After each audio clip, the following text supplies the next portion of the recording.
नमस्कार मित्रों। अब तक हमने सारी राशियां कवर कर ली है। सारी राशियों के कैरेक्टरिस्टिक्स, उनका ज्योतिष में प्रयोग हमने सीख लिया है।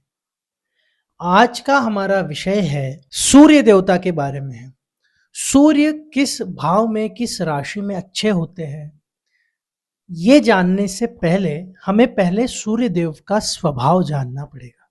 सूर्य ग्रहों के राजा माने जाते हैं। राजाओं के गुण के वजह से सूर्य को बहुत लोग क्रूर ग्रह की भी संज्ञा देते हैं। वो पापी ग्रह नहीं है, वो क्रूर ग्रह है। क्रूर इन द सेंस उनका जो इफेक्ट रहेगा, उनका जो प्रभाव रहेगा, वो बहुत ही तीक्ष्ण रहेगा। उनका प्रभाव कभी भी सौम्य तरीके से नहीं रहेगा। जैसे कोई राजा आदेश देता है, किसी को बहुत पोलाइटली कोई आदेश नहीं देता है।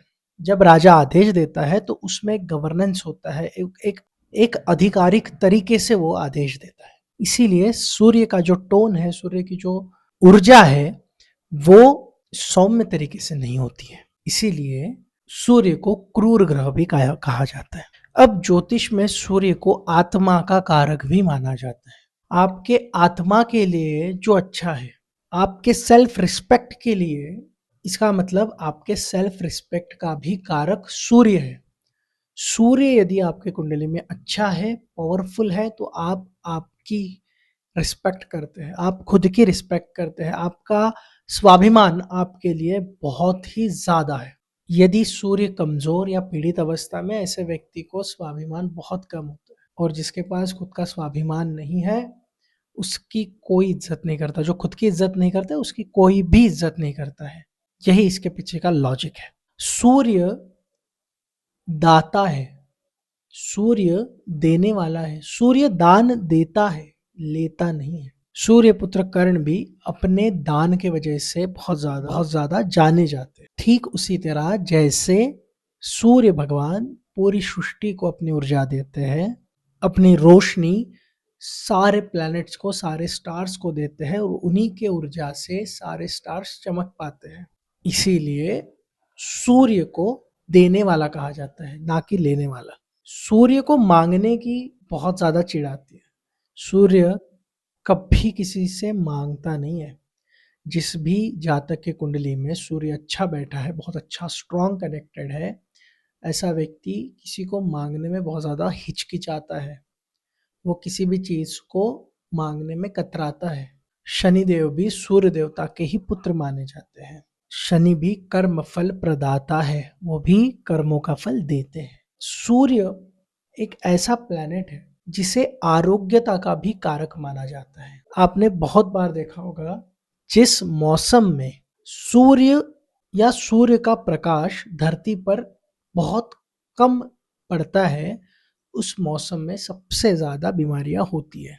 जैसे बारिश का मौसम, बरसात के मौसम में सूर्य प्रकाश धरती पर बहुत कम आता है, और बीमारियां भी बहुत ज्यादा उसी पीरियड में निकलती है। जॉन्डिस बारिश के मौसम में आता है। वायरल इन्फेक्शंस बारिश के मौसम में ही होते हैं। मैक्सिमम बीमारियां जब सूर्य का प्रकाश धरती पर कम पड़ता है तभी होती है। इसीलिए सूर्य आपके आरोग्यता का कारक है।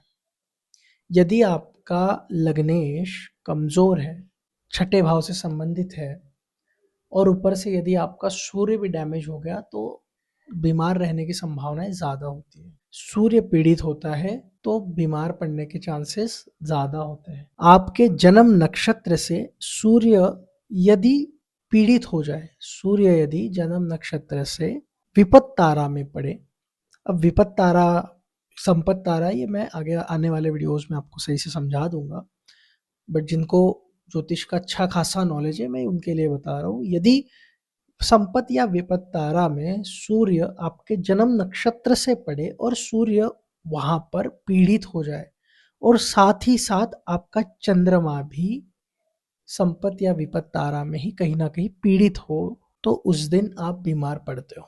इसीलिए आरोग्यता के लिए भी सूर्य का इंपॉर्टेंस बहुत ज्यादा है। अब हमारे मेन टॉपिक पर आते हैं। अभी तक हमने समझा कि सूर्य के कैरेक्टरिस्टिक्स क्या है। अब हम समझेंगे कि सूर्य अच्छा है तो कैसे पहचाने, बुरा है तो कैसे पहचाने, उसकी निशानियां क्या है, किन राशियों में वो अच्छे हैं, किन राशियों में बुरे हैं, वो मैं आपको बता रहा हूँ। अब पहले समझते हैं कि सूर्य यदि किसी की कुंडली में अच्छा है तो उसके क्या क्या कैरेक्टरिस्टिक्स आपको दिखेंगे। सूर्य यदि अच्छा है, ऐसा व्यक्ति अपने सारे काम वक्त पर करता है, वक्त का बड़ा पाबंद होता है। जैसे सूर्य कंसिस्टेंटली अपने समय पर आता है, अपने समय से जाता है बिना एक दिन भी छुट्टी लिए। सेम वही स्वभाव ऐसे लोगों का होता है जिनका सूर्य प्रबल होता है। ऐसा व्यक्ति अपने सारे काम टाइम से करता है, वक्त का बड़ा पक्का वो व्यक्ति होता है। कोई अगर वक्त पर काम ना करे तो उसका बहुत ही ज्यादा गुस्सा आता है। ऐसा व्यक्ति अपने कामों में बहुत ज्यादा कंसिस्टेंट रहता है। सूर्य कंसिस्टेंसी का भी कारक ग्रह है, वो कंसिस्टेंसी देता है, एक भी दिन छुट्टी नहीं लेता है सूर्य, इसीलिए कंसिस्टेंसी का स्वभाव इसमें आता है।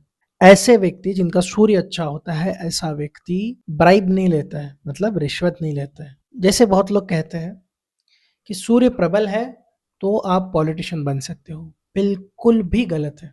राहु प्रबल है तो आप पॉलिटिशियन बन सकते हैं। सूर्य अच्छा है तो आपको आधिकारिक पोजीशन मिल जाएगी, लेकिन जो व्यक्ति रिश्वत लेते हैं वो सूर्य के प्रभाव से नहीं लेते हैं।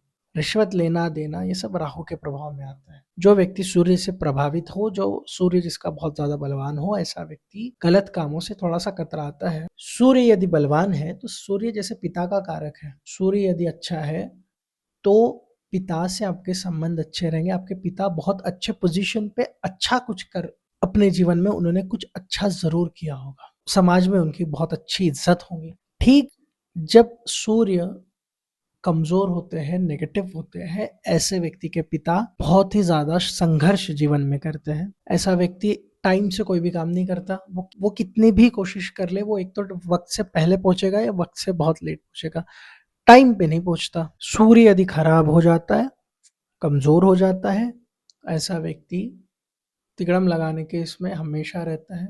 हमेशा बिना मेहनत का पैसा उसको बहुत पसंद आता है और बिना मेहनत के पैसे के पीछे वो भागता रहता है। उसकी सेल्फ रिस्पेक्ट बहुत कम होती है। वो अपने फायदे के लिए अपने आप को छोटा भी दिखा सकते हैं। ये सारे इफेक्ट्स सूर्य कमजोर होने के, नीच होने के मैं बता रहा हूँ। तो ये सारे कैरेक्टरिस्टिक्स देख के आप जान सकते हैं कि आपका सूर्य कैसा है। सिर्फ कुंडली में सूर्य अच्छी राशियों में बैठने से सूर्य अच्छा नहीं होता है। जैसे यदि सूर्य तुला राशि में है तो प्राय हम कहेंगे कि ये नीच का हो गया, लेकिन वो बैठा है फर्स्ट हाउस में, तो जो कि नेचुरल ईस्टर्न होराइजन हो गया। ईस्टर्न होराइजन पे सूर्य उच्च का होता है। तो अब तुला राशि के तो प्रभाव डेफिनेटली कुछ ना कुछ तो रहेंगे, बट वो 100% उसे हम लोग अच्छा सूर्य ही मानेंगे। हो सकता है कुछ मैरिज में उसको प्रॉब्लम आ जाए, लेकिन ओवरऑल सूर्य अच्छे वालों के गुण इसमें आपको दिखेंगे। बहुत ज्यादा ईगो भी आपको इसमें दिखेगा। तो सिर्फ प्लेनेट, उसके हाउस, उसकी राशि, ये देख के इंडिपेंडेंटली आप कोई निर्णय ना लें। ये सारे अगर इंडिकेशंस आपको मिलते हैं किसी व्यक्ति में तो आप जान लीजिए कि वो 100% अच्छे सूर्य वाला ही इंसान है। अब आपको बता देता हूँ कि सूर्य कहाँ कहाँ पे अच्छा वर्क करते हैं। सूर्य बहुत अच्छा वर्क करते हैं मेष राशि में, सिंह राशि में, मकर राशि में, यहाँ पर सूर्य बहुत अच्छा काम करते हैं। अब मिथुन राशि में, कन्या राशि में, धनु राशि में ये मध्यम वर्क करते हैं, और कमजोर हम लोग इन्हें मानेंगे कर्क राशि में सबसे ज्यादा, देन तुला राशि में, वृश्चिक राशि में और मीन राशि में। तो आज का एक्सप्लेनेशन हमारा सूर्य के बारे में था जो मैंने आपको बताया। अब आप इसका प्रयोग करिए, इसको समझिए, इसके कुछ नोट्स बनाइए और ज्योतिष को सही ढंग से पढ़िए। अगला वीडियो हमारा चंद्रमा को लेके होगा। तब तक के लिए जय श्री राम।